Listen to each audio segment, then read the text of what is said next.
صلى على النبي. مبدئيا كده شايف المايك اللي في ايديا ده؟ ده مايك سجل كل اللي حصل دلوقتي. وشايف الكاميرا اللي هناك دي اللي عند العربيه دي؟ ده كل الكلام ده متصور.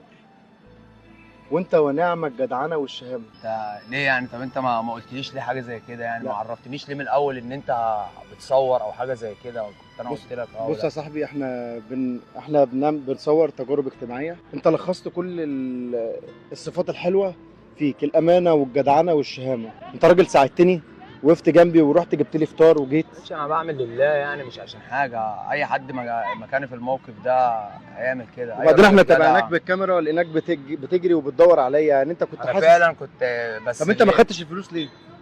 لا، انا كده انا ربنا بيراضيني كده من شغل الخرده بالحلال. اخدها ليه؟ يا عالم هتخش عليا بالخراب. انا كده الحمد لله بتراضى وربنا بيكرمني.